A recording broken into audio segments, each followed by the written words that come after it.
Good morning. The Select Budget Committee will come to order. It is 9:31 a.m., October 17th, 2024. I'm Dan Strauss, Chair of the Select Committee. Will the clerk please call the roll? Councilmember Saka? Here. Councilmember Wu? Present. Councilmember Hollingsworth? Councilmember Kettle? Here. Councilmember Moore? Councilmember Morales? Here. Council President Nelson? Councilmember Rivera? Chair Strauss? Present. 5 present. Thank you. And the members are excused until they arrive. And Councilmember Saka, I heard you were running late and you made up good time. That's using the transit system. Yes, sir, Mr. Chair. Thank you. Shout out to the transit operators out there keeping me on time, on target. There we are. We were here less than 12 hours ago. It's good to be back.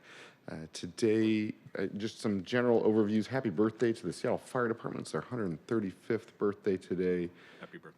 And Public Safety Chair, Councilmember Kettle might be a couple minutes late to the afternoon session. That's pre-scheduled. As well as we have City Budget Office Director Dan Eder with us at the table for the remainder of these presentations, although this afternoon and tomorrow he also has a pre-existing conflict. Colleagues, we will be back Monday and Tuesday, so we've got a fair amount more time with Director Eder. Just as a quick overview, we've got today, I'm going to go through tomorrow, Monday, Tuesday, and then we'll come back to today. Councilmember Rivera is now present. Tomorrow we'll be looking at participatory budgeting, Human Services Department, Unified Care Team, and Office of Economic Development. On Monday, we'll be looking at the Seattle Police Department, Community Assisted Response and Engagement Department, CARE, Seattle Fire Department, and in the afternoon, the City Attorney's Office. On Tuesday, we're going to work out the logistics to have the joint meeting of the Forecast Council and the Select Budget, followed by the Seattle Department of Transportation. And Councilmember Moore is with us. Good morning. Everyone gets grace because we were here 12 hours ago. In the afternoon on Tuesday, it is reserved if anything goes long. And then coming back to today, we will, before I get into the agenda to have it approved, I want to note that we will be having the 2024 Great Washington Shakeout. It is 10/17, and that will happen at 10/17. This is an event, it's an international earthquake drill to promote earthquake preparedness in the region. And so this will not be like the Almost Live skit where the Space Needle fell over. We will have clear descriptions on the Seattle channel that this is just a drill. And so when that occurs, all of us, we will be demonstrating on live TV to drop, cover, and hold until, in this case, the announcement is made that it is all clear. So please be safe. Coming into today, the agenda for today is the Office of Planning and Community Development, the Office of Arts and Culture, the Seattle Channel, the Department of Human Resources, and Department of Construction and Inspections. If there's no objection, the agenda is adopted. Hearing no objection, the agenda is adopted. We will now move on to the items of business. So we have first up the Office of Planning and Community Development. We have with us Lish Whitson, Director Ben Noble, and Director Eder. Clerk, will you please read the short title into the record? Agenda item 1, Office of Planning and Community Development, for briefing and discussion.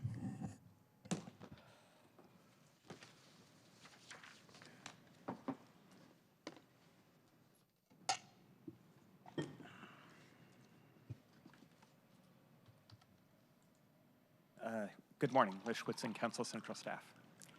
The Office of Planning and Community Development's budget is relatively stable.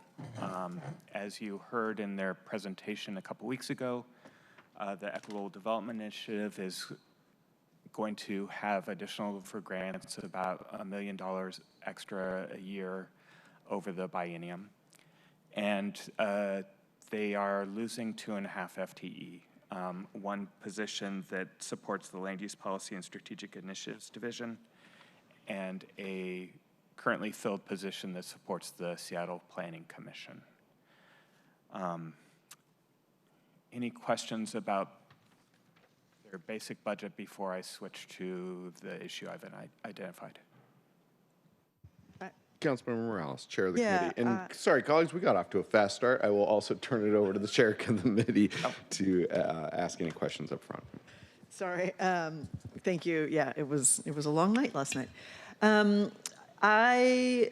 You just said 2 positions in the department. So I want to clarify because I thought there were 2 planner positions and then also a planning commission position, a planning commission staff The position. planning commission staffer is a planning and development specialist senior position. There is another half-time administrative support position that is also being cut, but the 2 full-time positions are both planning and development specialist seniors. Okay. That's good clarification. I will just say, as I'm going to say probably every time we have cuts being proposed, that given that our comprehensive plan is late, next year the department's work plan includes comprehensive plan. We just released zoning maps. We have the ST3 planning.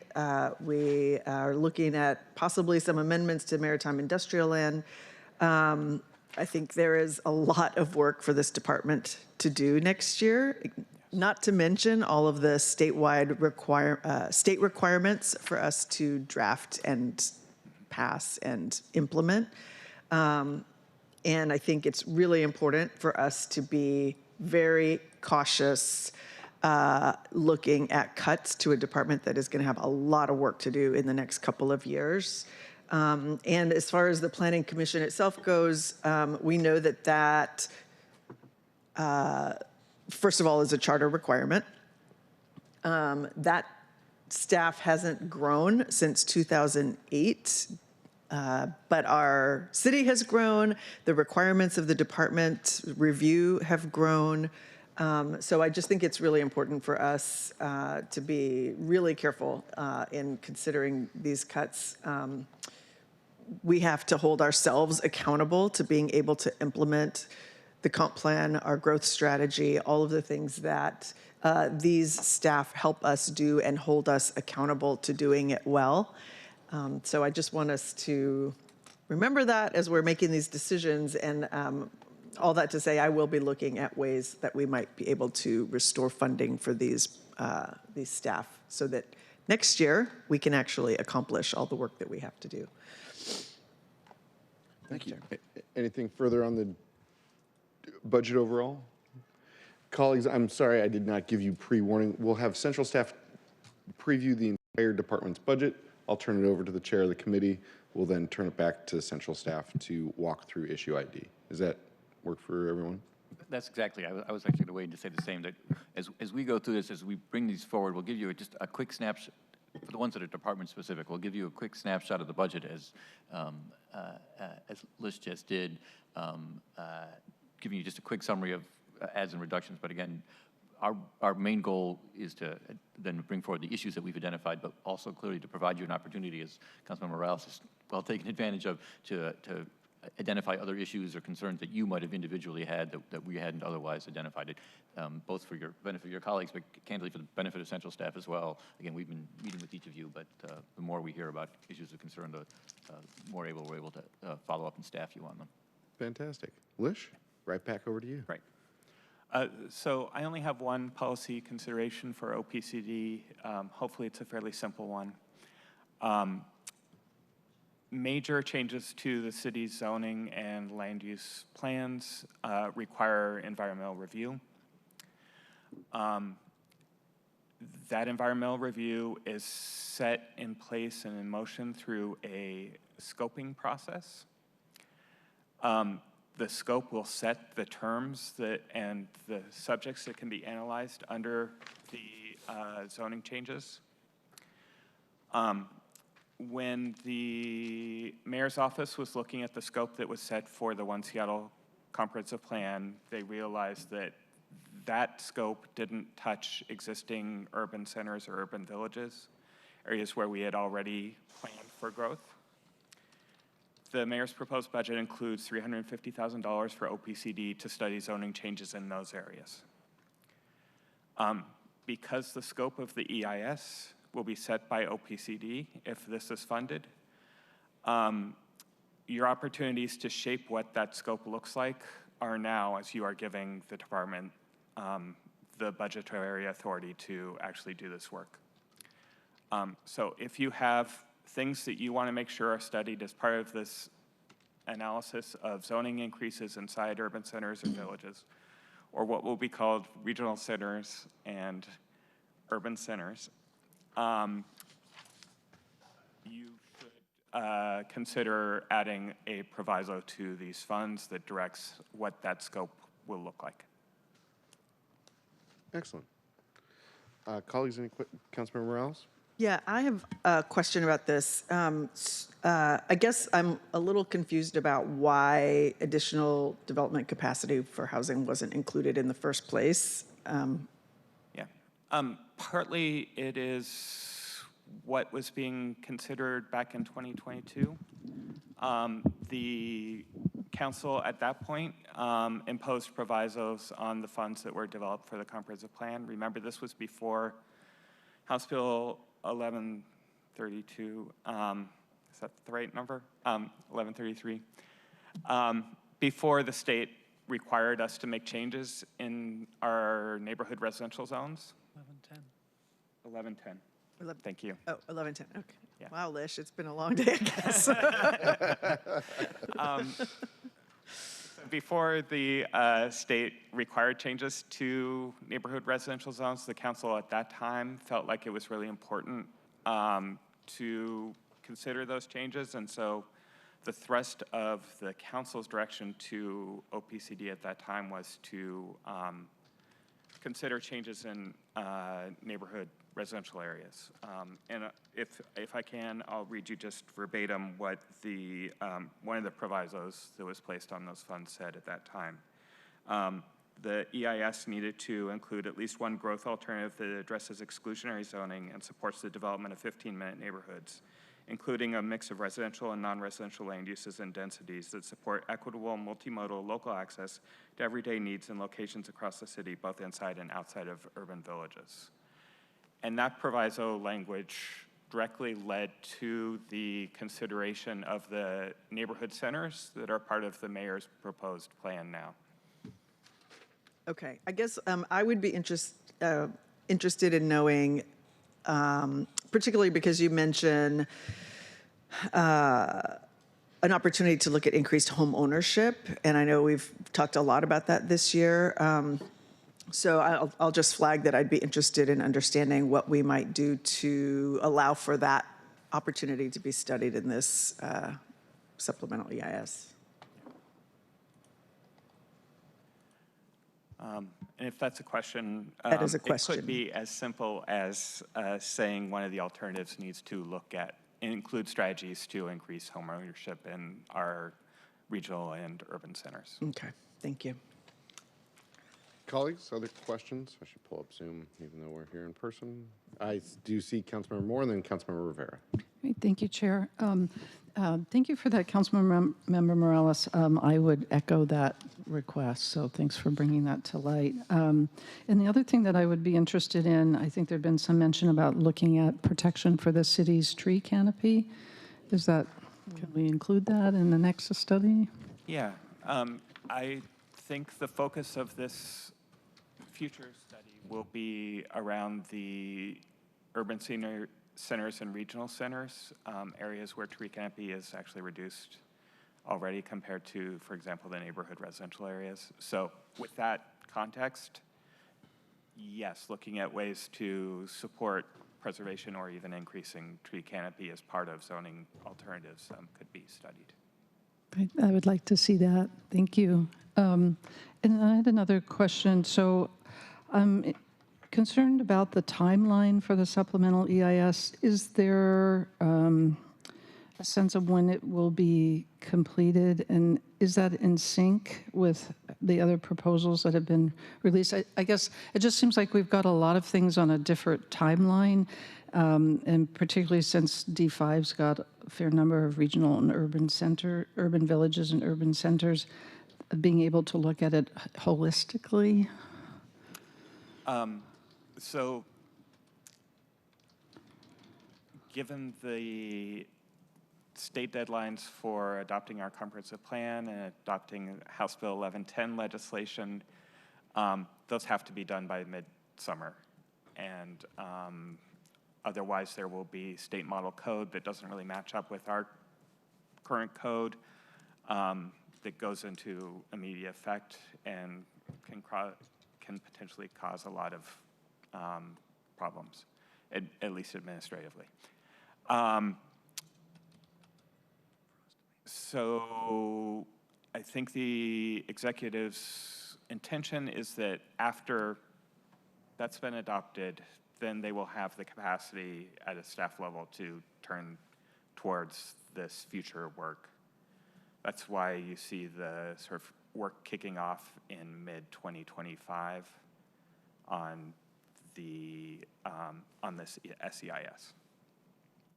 Okay, so we're not going to get to do it holistically then, I guess. No. Okay. You will be able to provide some direction through the comp plan language and what it says about what happens in urban centers and regional centers. But in terms of these specific zoning changes, I don't think there's a way to do it and still meet our other state mandates. Okay, and then if I may, just one last question. I'm also interested in a nexus study. Is that something that we can put proviso money for? Because the executive they've not come out and said affirmatively they are going to do a nexus study for the next leg of all of this development, and I think we do need that for MHA purposes. And that's the sort of thing that could be included as part of the requirement, the proviso that council adds. Okay, thank you. Thank you, Councilmember Moore. Councilmember Rivera. Thank you, and thank you, Lish. I think you answered at least part of my question, but just to confirm, there isn't another, this SEIS was contemplated before HB 1110. So given that, is it necessary to have this study, even notwithstanding the mention of the items here today? Can these items be put in another mechanism? Do we need to, do the tree, et cetera, as part of an actual SEIS, or is there, especially given the timeline, is there another avenue to get at these that is outside of this study, this particular study, since it's not going to happen for a while? If you want to explore changes within what will be regional centers and urban centers, those weren't contemplated in the One Seattle Plan EIS that will be published in December. This additional funding is necessary to study those areas. Okay, so then it seems to me, Lish, is your recommendation then that we really do keep it, but impose the proviso to include the things that we would like to see, and then we really have to get our ducks in a row to make sure that we're including all the things. This is our shot to include the things that we want in here. Correct. Is that right? Okay, thank you. Thank you, and I'll just interject as a facilitator here. Lish, it is possible for us to proviso a portion of the funds rather than the whole set of these funds. Is that correct? Sure. I'm not sure what the benefit of doing that would be, but yes, you can proviso any portion of a department's budget. I'm hearing two things that are true. One is that there are a few different types of priorities that might want to be added to this, as well as recognizing that we got into the situation we are in today because we put a proviso on the full amount of funding previously, or the portion that needed to be used for a very specific purpose. And so as you're talking about the regional centers, which are different than the entire city of zones.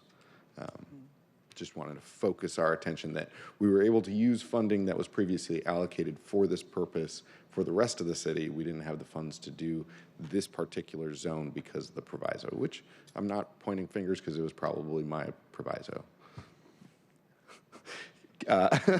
In addition to that, if there are other interests, we can also look at whether it's provisoing portions rather than the whole fund. We can also be looking at statements of legislative intent or provisos on other money. But if we take all of this money and proviso it, we may need to add more money to get at the root of what to solve the very problem that we've got before us.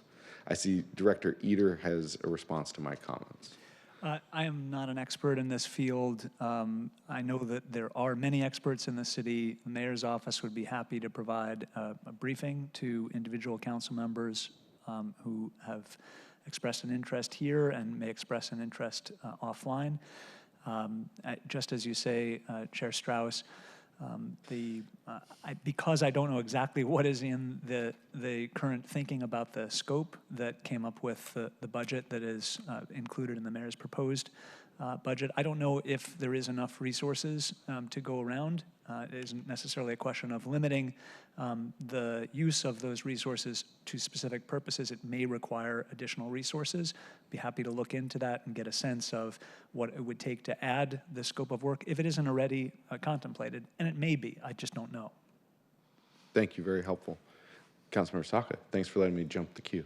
Yeah, no, thank you, Mr. Chair. And I guess first thought, so thank you, Lish. Appreciate this presentation here. And +1 on the concept from Councilmember Morales on the home ownership piece, and Councilmember Moore as well, really support that effort and initiative.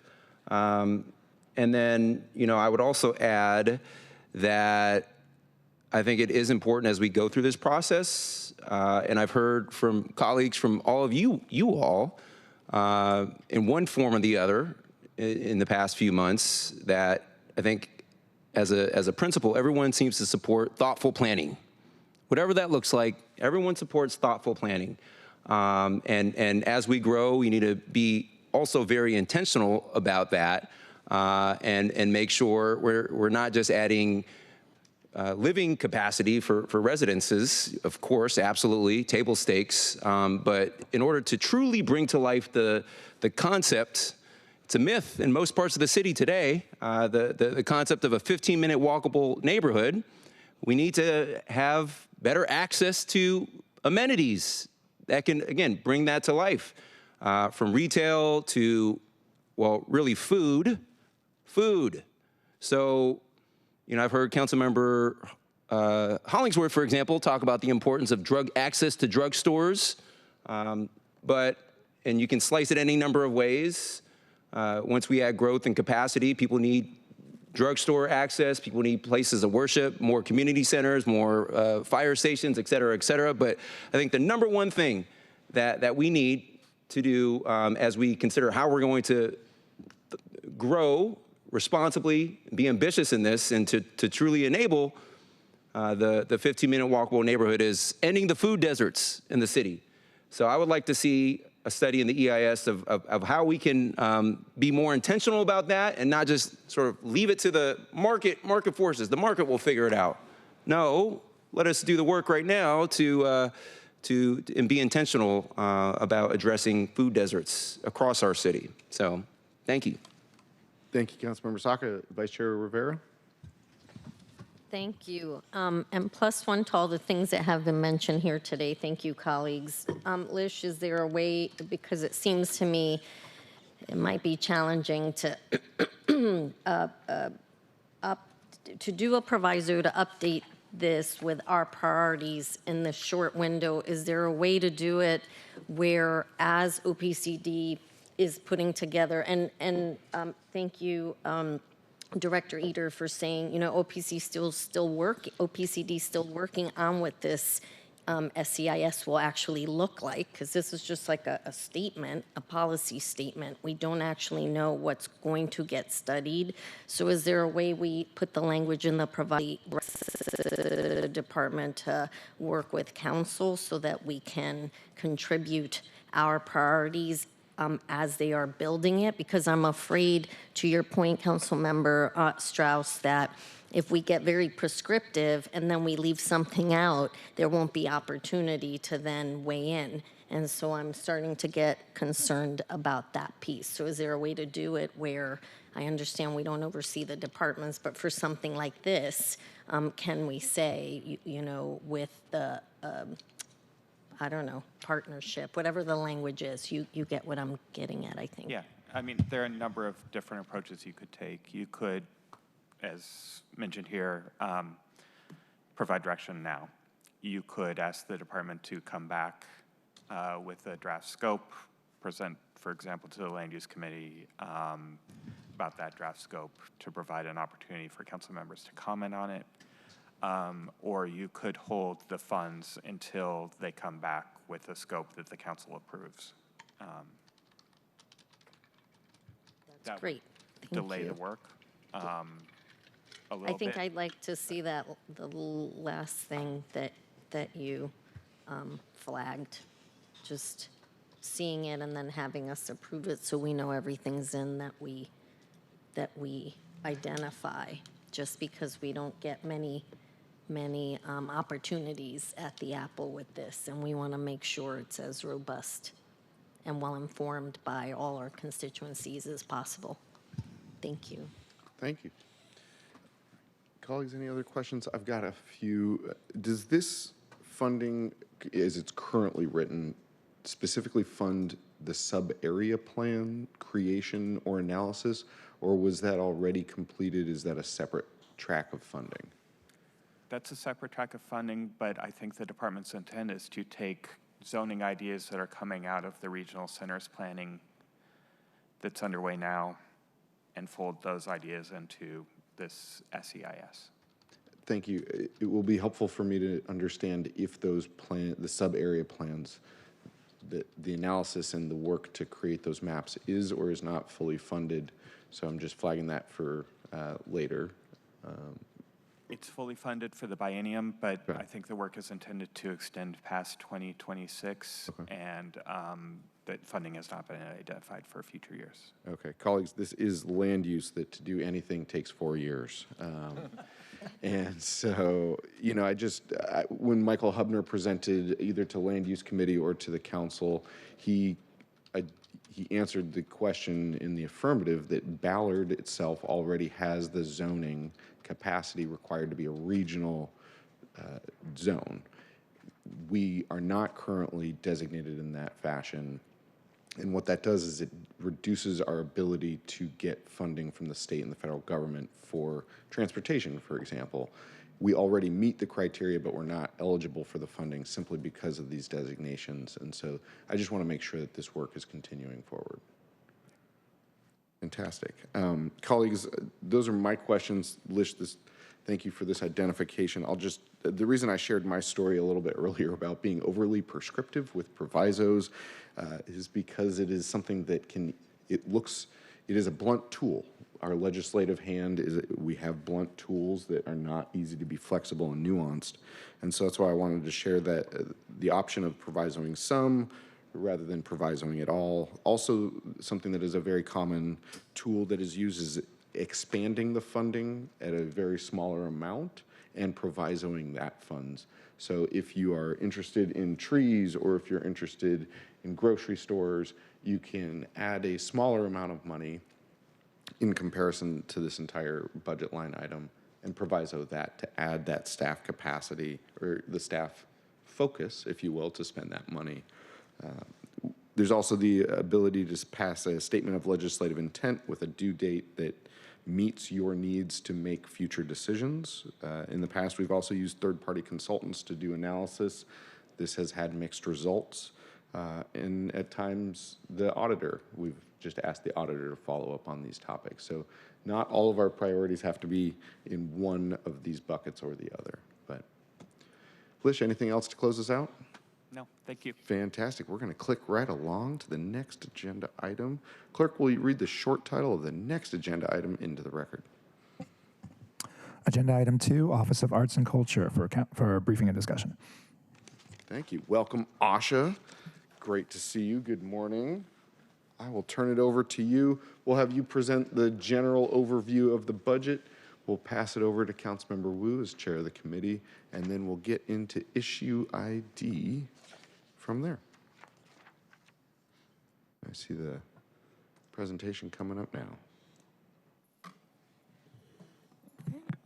And just as a time check, it's 10:01, so we've got about 16 minutes until we duck, cover, and hold. Good morning. Asha Venkatraman, Council Central staff. So I will be talking to you about the Office of Arts and Culture.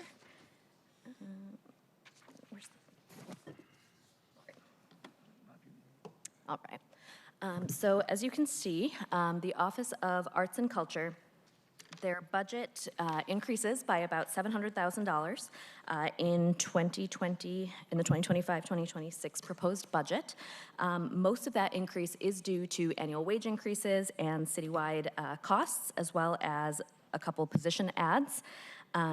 The increase is also due to funding of about $2 million for arts and cultural organizations that are still struggling after the pandemic, as well as about $2.5 million for downtown activation plans. The position increases, there are 4 position increases, one of which is a temporary employee, and that is offset by the reduction of 1 employee for, it's a vacant position that's currently doing creative economy work. So I will leave it at that unless you have any specific questions.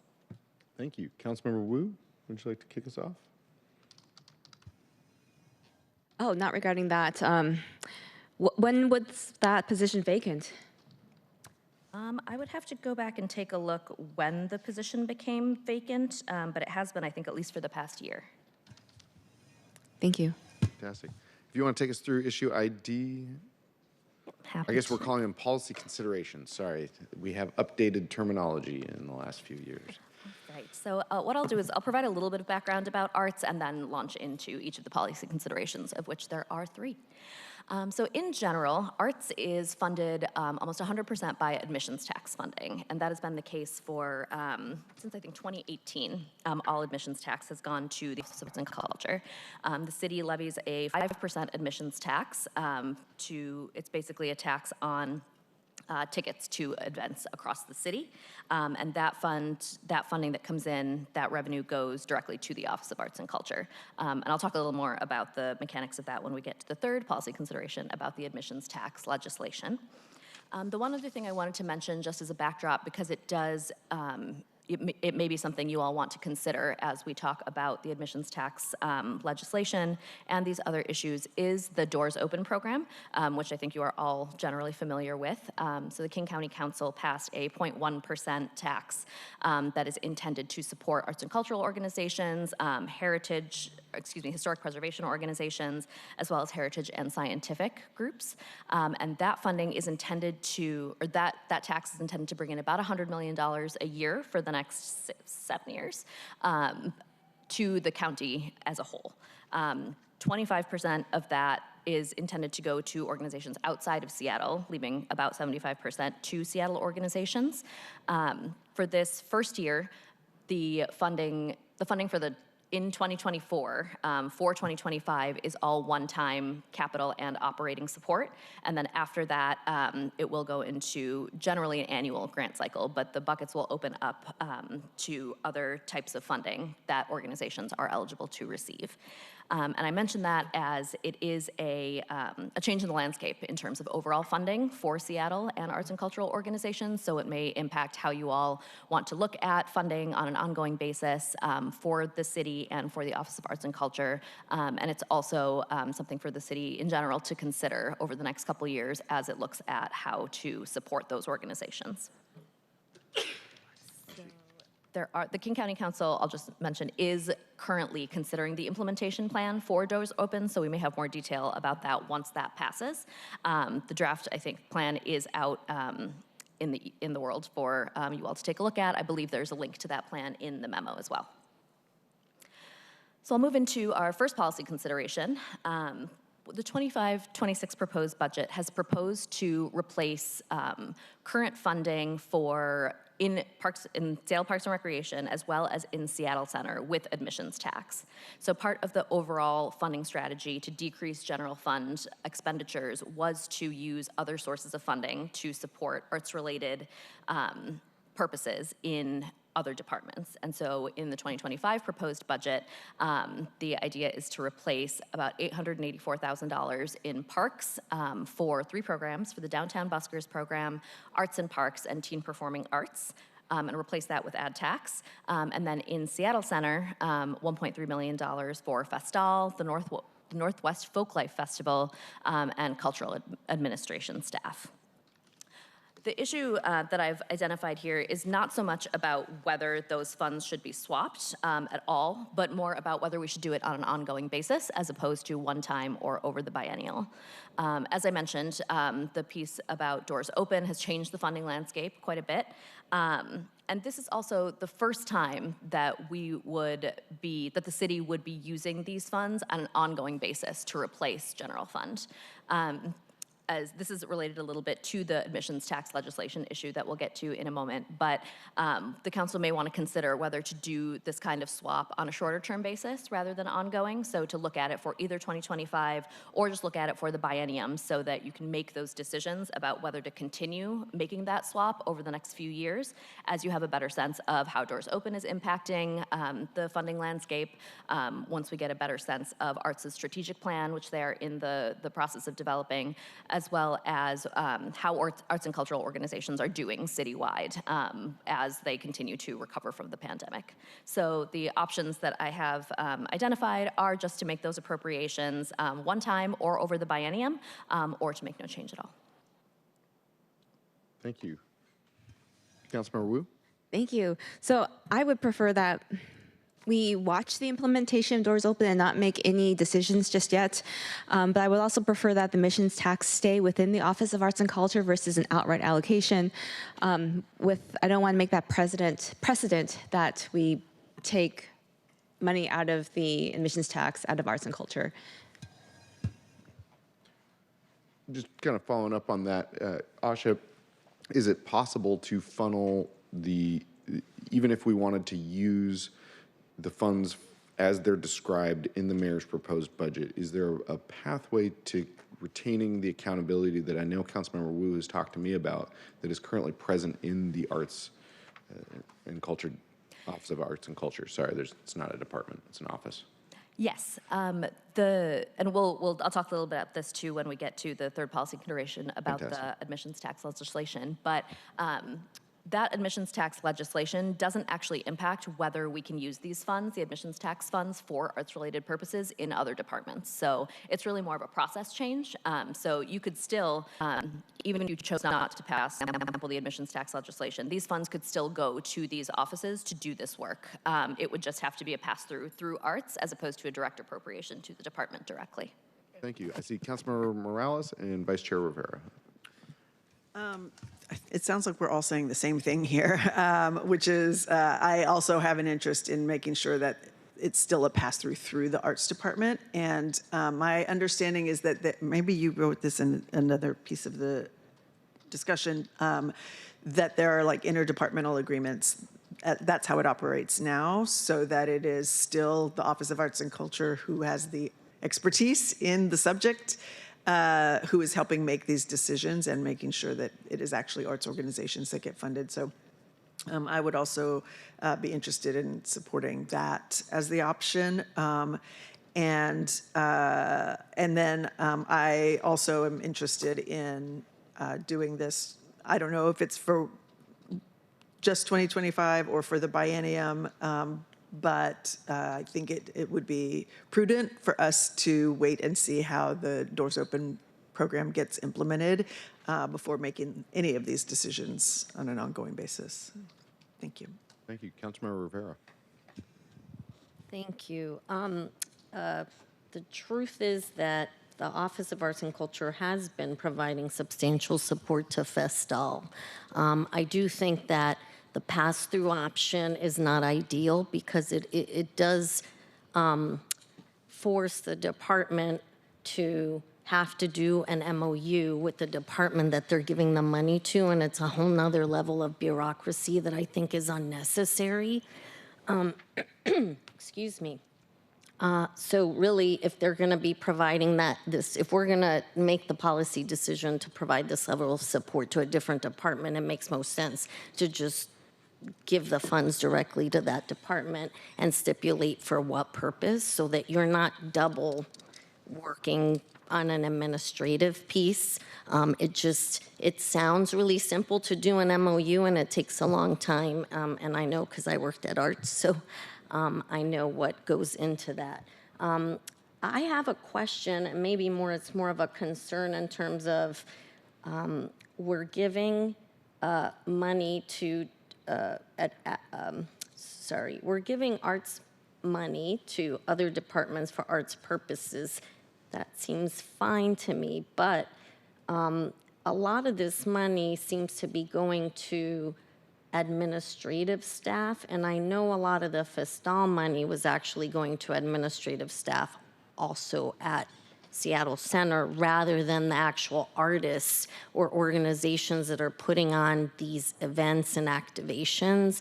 And I think that's really more my concern is, who is this money going to? We want to make sure we're really supporting the artists and the arts organizations on the ground.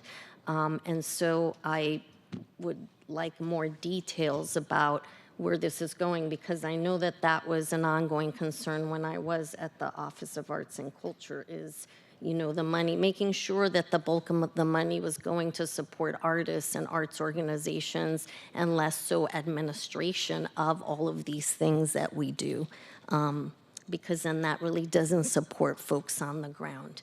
So I don't know, Asha, if, that means a SLI or something of that nature, but I have more a concern about that and making sure. And in terms of giving arts funding to other departments, it does the other layer of bureaucracy is it puts the staff at arts as having to oversee a different department's work, and that's also, in my mind, unnecessary, especially if you're telling the department this is how you should use the funds. So it's like double work, if you will. And I think also giving it to the departments for arts purposes can potentially, depending upon what the money is going to be used for, it can expand access and increase participation because there are other artists and arts organizations out there that might not, that I know don't necessarily work with Office of Arts and Cultures today, but might be known and work with these other departments. So it does expand participation, but again, we want to make sure the money's going to support the folks on the ground, and we want to make sure it's supporting artists and arts organizations and not other folks. Yeah, and I'm happy to follow up and see what information we can get about what those funds are supporting in this budget process. If it turns out that that information is not easily available, then absolutely a SLI would make sense. Thank you. Thank you. And we are just about to reach 10:15, so this is the public service announcement that in 3 minutes, this will be a test and only a test for the viewing public. Everything is okay. With that, I do see Councilmember Kettle. I don't know if you want to get your question out. We can kind of yes, and stall for a I'll minute. keep an eye on the clock at the same time. I was just listening to each of the comments made by my colleagues. Also mindful of the fact that arts and culture is so important for our city, and with District 7 having such, I've been to all these various arts and culture venues and facilities and seeing the challenges that they face, and when all the changes that are coming about, the note of the doors open county tax, and looking at the next with the DAP. Which has an arts and culture feature to it as well. World Cup, these are big changes. So there's a lot of flux right now.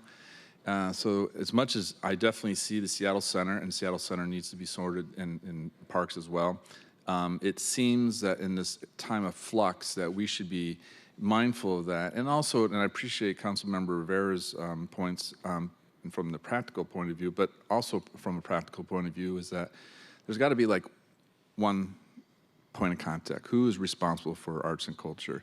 And if it gets spread out too much, then if everyone's in charge, no one's in charge of arts and culture. And then if we're looking to make those strategic changes, going back to the other point made, having a strategic plan, these things kind of point to the idea that, you know, at least over the course of this biennium, because we have so many big things going on, it's not mentioned was the World Cup, because it's driving a lot of things. And then all of a sudden, when the World Cup's over, a lot of things are going to fall off the plate, I think. And with the county tax and so forth, that would be my suggestion and recommendation. And done in time. And Chair. this is a test and only a test. Councilmember Kettle's comments were not a test. That was really spot on. I think we'll just kind of awkwardly stand still for a moment as we wait for the international earthquake drill. Don't forget, fun fact, I was at the Repertory Theater for the Nisqually earthquake, an arts and culture institution here in the city of Seattle.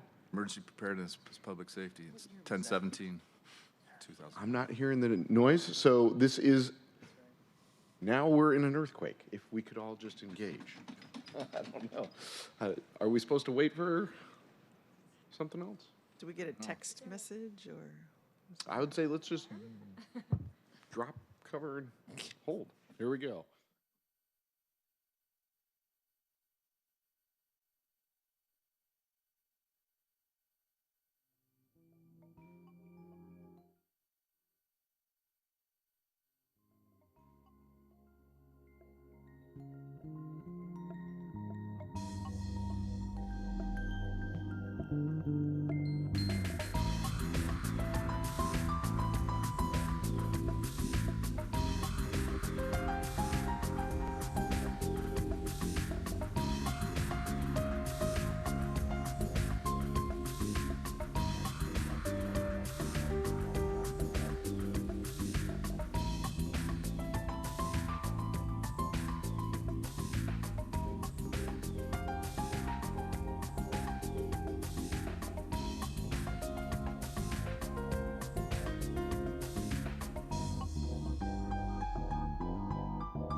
Thank you for participating in the 2024. We are all learning that we need to do more yoga. And just as a reminder, if you are in an earthquake near glass, that you should move away from the said glass. Summarizing Councilmember Kettle's comments of if everyone's in charge, no one's in charge, point well taken. Councilmember Wu, I see your hand. I have a quick question. I noticed in some of these websites that Office in Arts and Culture is already a co-sponsor or sponsor. So I was hoping you could find out what the state of their involvement in these organizations, festivals currently. Yes, I can follow up on that. Fantastic. And Asha, I believe you have a few more policy considerations. Yes, I can move on to the next one if there are no more questions. So this next policy consideration is about the $2.5 million that is proposed in the budget for downtown activation plan funding. So in the memo and in the budget book itself, there are a list of the things that would be supported by the downtown activation plan funding through arts. A couple minor corrections on that. So the list basically is neighborhood arts and culture and festival activations. That's about $495,000. You'll see in the memo that I have detailed out there are a couple specific parks that were supposed to get this funding. The executive recently let me know that those are not actually the specific parks that are going to receive that funding. They're still going to be in process in 2025 figuring out where those funds are going. And so I'll correct this memo for the record to make sure that that it isn't reflected here, but just wanted to make clear that that process is ongoing. I don't know if there's, okay, fine. Great. Okay. The next item is community engagement and cultural inclusion for about $530,000.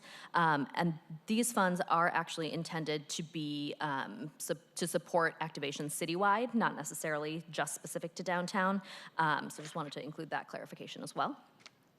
In addition, you've got $356,000 for Hope Corps, $195,000 for visual arts installation at Benaroya Hall, $160,000 for alleyway activations, and about $795,000 for activation at Union Station and King Street Station. For all of these funds, the funds are appropriated in 2025 as one-time funds, but they are intended for implementation in 2026. So throughout 2025, my understanding is the executive will be working to figure out the specifics and refine each of these ads. The consideration for you all is this piece about whether you would like to use these funds as they have been proposed, if you'd like to use them for other council priorities that are still arts related, or if you'd like to proviso any of these funds to make sure that allocation is in line with council priorities. Thank you. Colleagues, any questions, comments on this policy consideration? Seeing none, we can move on to the next one. All right. Councilmember? I'll wait till the end. Okay. Chair Strauss, with Please, your permission. Director Eder. I just wanted to emphasize the executive's perspective that this is a critical element of the World Cup preparations, and that it's downtown focused and citywide focused, both. This is an opportunity to center arts and culture in the city, leverage it as a tool for downtown activation, and also to use arts to create an incredible World Cup and opportunities for inclusion and celebration citywide in neighborhoods beyond downtown. Thank you. I see Councilmember Rivera and then Councilmember Wu. Thank you, Chair. I just wanted to address the point about, if everybody's in charge, no one's in charge, and I very much appreciate that, and I often feel the same way, or always really.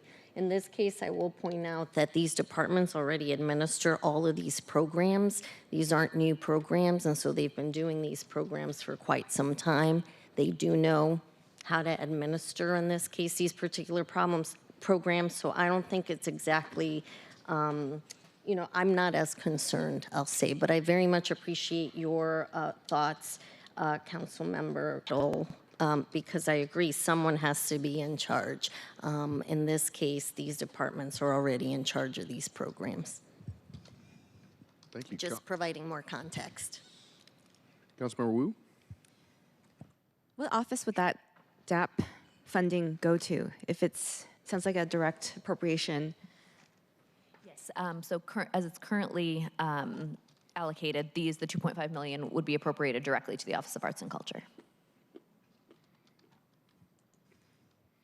Fantastic. I think we'll move on to the next policy consideration. All right, the last Councilmember policy. Kettle? Yes, sorry. Chair. I was just going to note, and because I alluded to it before with the World Cup, and I'm thankful for this because this is our once in a not lifetime, but once in a generation at least opportunity, and we have to put our best foot forward. And I do believe that we can get some lessons learned out of this, like in support of the Third Avenue project, long term. Little things that can really help the Third Avenue project, but also help our arts and culture community. Not more than once I've had conversations like, wouldn't the crosswalks on both sides of Benaroya Hall on 3rd be great if they were like keyboard, sharps and majors and flats and basically looking like a piano. I think these little things that can have dual use and really support. And I'm also mindful that this focus on downtown is probably going to end on after the July 1st of 2026 when the World Cup's over. But right now, I think it's really appropriate to kind of flex and emphasize those preparations that allow us as a city to put our best face forward for the World Cup. So I appreciate what the executive is doing with the DAP funding here. Thank you. We'll move on to the next policy consideration. Thanks, Sasha. Okay, so the last policy consideration is related to the admissions tax amendments ordinance, and that ordinance would propose three things. One is to allow admissions tax funds to be appropriated to arts for the operation of the office in addition to the current uses. The second would be to allow any revenues that are collected from the admissions tax to be appropriated to any department for use for arts-related purposes. And the third would be to remove the requirement to develop policies with the opportunity for the Seattle Arts Commission to comment on drafts and then to submit those policies to council for approval via resolution. So as I mentioned, the admissions tax, believe the admissions tax began at the city back in 2000. The Office of Arts and Culture was created in 2002, and since that time, there have been gradual increases in the amount of appropriation from ad tax revenue going to the Office of Arts and Culture. Back in 2002, it was 20%, and as of 2018, we've moved up to 100%. One of the things that makes this piece of legislation different from previous pieces of legislation when it comes to admissions tax is that this is an ongoing change. Previous ordinances throughout the years have allocated pieces of admissions tax funds to other departments, but they have primarily been temporary. It has usually either been to a specific department or for a specific purpose for a limited period of time. So it would either be for the next fiscal year or the next 2 years, but not on an ongoing basis. And so this legislation would be the first time in which those funds would be able to be allocated to any department on an ongoing basis. So in terms of precedent, this is precedential in the sense that it's not time limited and it's not scope limited. Currently, the funds that do get deposited in the Arts and Culture Fund that do go to arts are available for, as I mentioned, arts-related purposes. And what the ordinance currently defines that as are programming or one-time capital expenditures, initiatives and programs to build community in the arts community, create opportunities for the public to intersect with artists and their work, initiatives and programs provide art opportunities for youth out of school, and then payment of the city's rent obligations as related to the what is now Climate Pledge Arena. So each of these changes would allow the executive, as I mentioned, to appropriate funds to any department. One of the things that you all may want to consider is this piece around whether this should be a long-term change, whether it should be an ongoing change, or you want to amend the legislation to create some limitations on either time period, on scope, so that you can continue to take a look at those changes as the funding landscape changes, as the city's strategy continues to evolve through the Office of Arts and Culture's strategic plan, if those are all considerations that you want to look at on an annual basis, as opposed to making this legislation a long-term, ongoing, permanent change. The one other item that I wanted to flag is this third change that would remove the requirement for arts to develop policies for comment by the Seattle Arts Commission and then submit them to council for approval via resolution. Thus far, the policies that the Office of Arts and Culture has proposed have been related to fiscal reserves.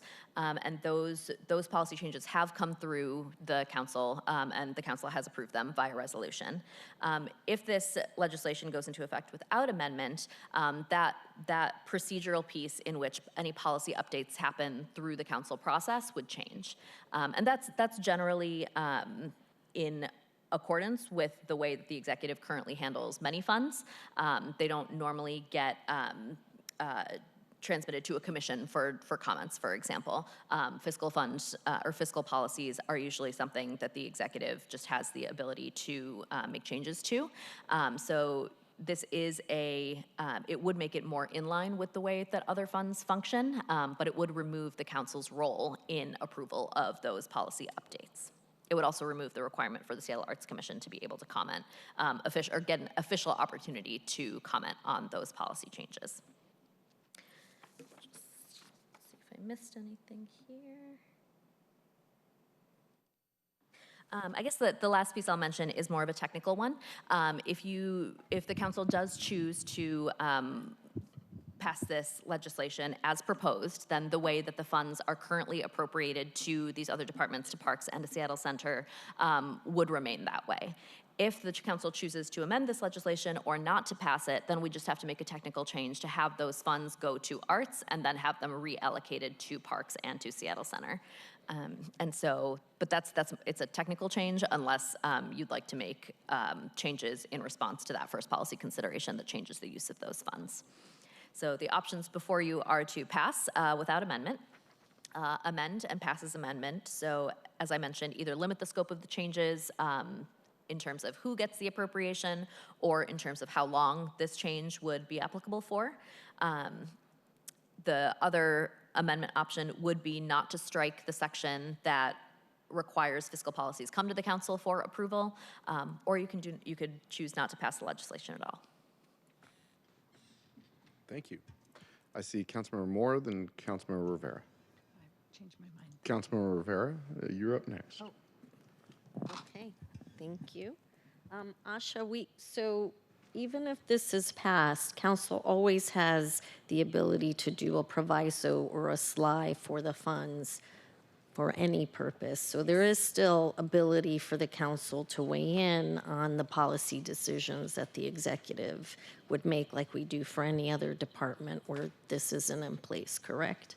Yes, you'd still have the opportunity to provide those comments. It just takes out the sort of legislative default that would automatically provide the council with the authority to weigh in sort of officially, statutorily. Yeah. Dan, did you have something to add? Oh. Sure, Director Eater. Our perspective is that at least the intent of the legislation was to remove the advisory committee's role in reviewing. That's what's special about the Arts Fund fiscal policies. The fiscal policies would still come to the City Council for your review and approval. Said another way, we still will review their budget every year. Exactly. And the financial, but more specifically, the financial policies themselves. I don't know what the actual wording is in the ordinance, but we could, right, I think, yeah, there is the opportunity for you all to propose an amendment that would just remove the opportunity for the Seattle Arts Commission to comment, but still require the policies to come to council if that is of interest. Yep. Thank you. Anything else? No. Thank you, Chair. Councilmember Wu, and I have to say, Councilmember Wu, thank you for flagging the accountability issues within this proposal from day one. We got this. We got the mayor's proposed budget, and you immediately flagged this being a priority for you. So thank you for that. Over to you. I have a question regarding the removal of the Arts Commission and possibly the council. Like, what problem were we trying to solve by proposing this? That's a great question. I don't know what the initial intent was for these policies to both get commentary from the Seattle Arts Commission and to have council approval. Director Eater, I don't know if you have anything about the background there of that original legislation. I don't have anything more specific other than that I think the intent was to bring this in line with the other review protocols. This would, my understanding is, would still come before the City Council for, any changes would come before the City Council for review and approval by resolution. Thank you. My preference would be to allow for the Arts Commission to be able to comment on drafts. I mean, we don't always, be able to consider everything, but allowing them to be empowered and involved, I think is beneficial. And I also think that we should keep missions tax within the Office of Arts and Culture. But we'll love to get those questions answered. Thank you. Thank you, Councilmember Wu. Councilmember Morales, Councilmember Saka, Councilmember Rivera. I'm going to go to Councilmember Moore and then Rivera. Thank you.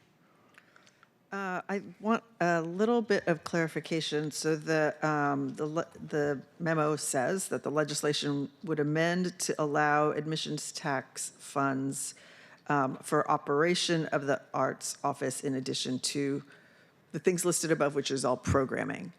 So my fear with that is that this would then be used to supplant other operations funds that the department already or the office already gets. Is that a possibility? So currently, my understanding, I'm almost positive, is that all operations are funded by ed tax already. So what is the distinction there then with item number 1 that this legislation would allow? Yeah, so my understanding is the way the legislation or the code currently is crafted, it says that all appropriations from ad tax go to the Arts and Culture Fund, and they are all appropriated to the Office of Arts and Culture. And then the different purposes for which those funds can be used are what are laid out in the ordinance itself. This change, I think, because now the legislation proposes that appropriations can go to any department, just makes clear that the operation of the Office of Arts and Culture is specifically or explicitly stated as a purpose for which ad tax can be used. Okay. I'm still not sure I'm understanding the distinction here, but. So I think currently, because all of the funding goes to arts, when trying to figure out how to use those funds, they're sort of making clear that like these are the programming things for which these ad tax dollars can be used.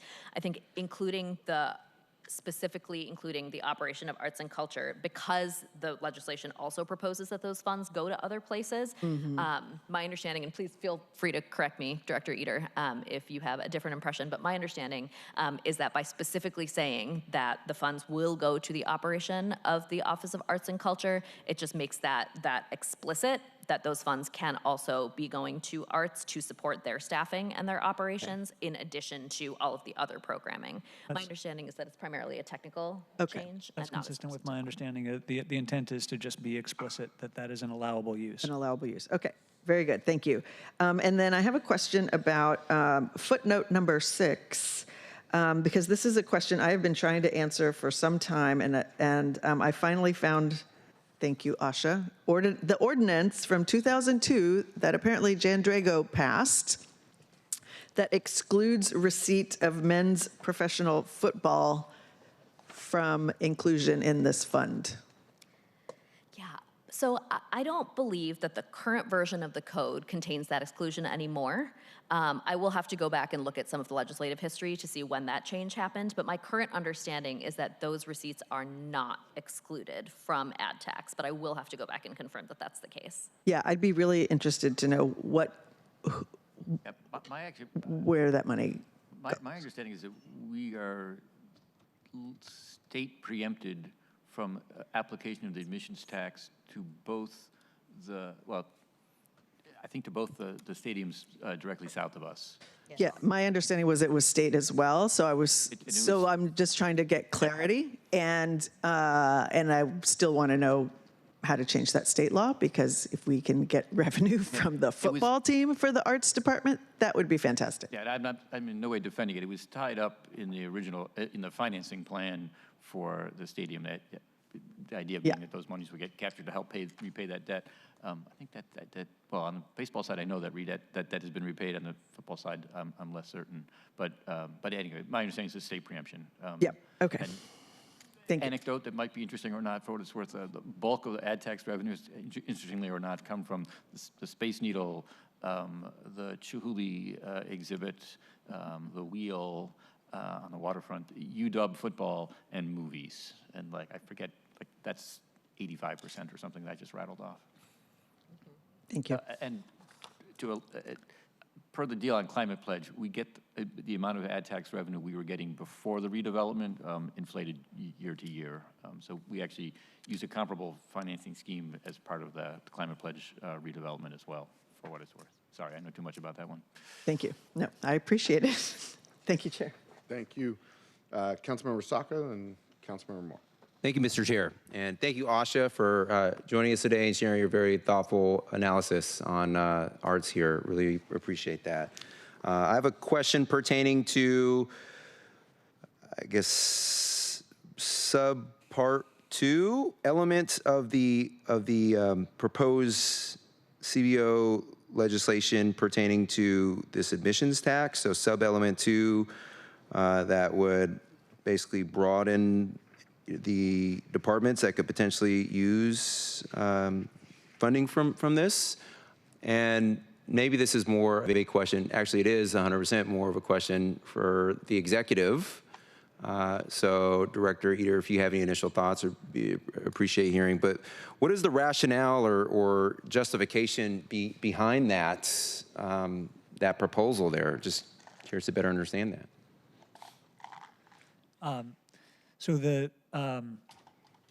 proposal would allow the admissions tax to be used in other departments for arts and culture related activities that the other departments are currently funding with the general fund. So this was part of the executive's desire to help the general fund, and we were able to do so in the proposed budget without harming arts. Arts continues to be funded at the same level from 25 in 25 compared to 24. So it's the extra ad tax money that has come in as the economy has started to get back in gear that allowed us to essentially stave off what would otherwise have been further reductions to general fund activities. Got it. Okay.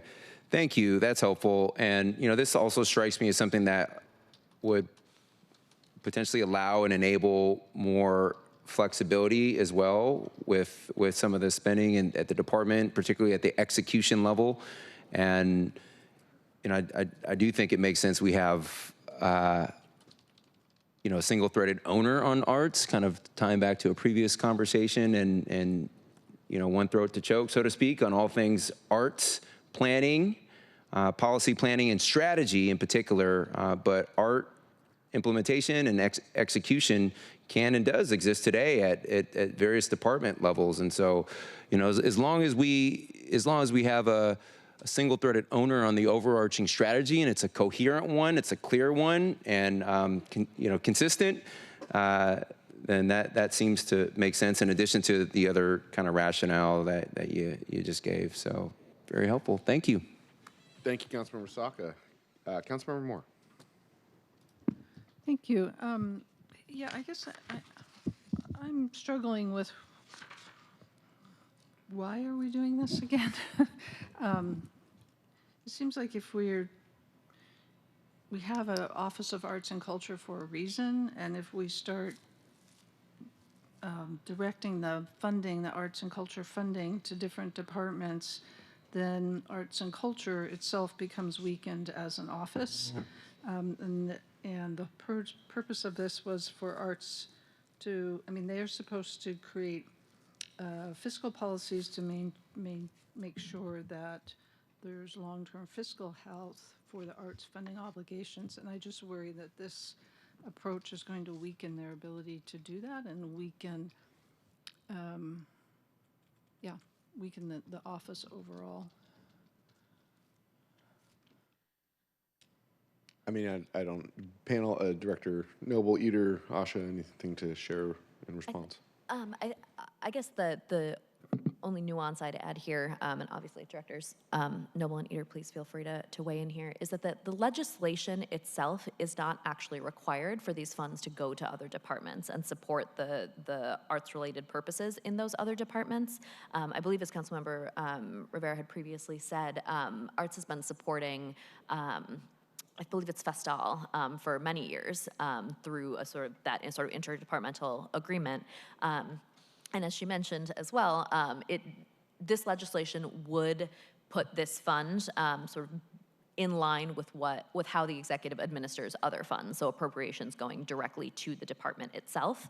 But as you mentioned, on the other hand, it does mean that arts is removed from that process of allocating funds to other departments. And so that's really the policy choice in front of you, whether you want arts involved in that process as a default, or you just want those funds to go to be appropriated directly to that department.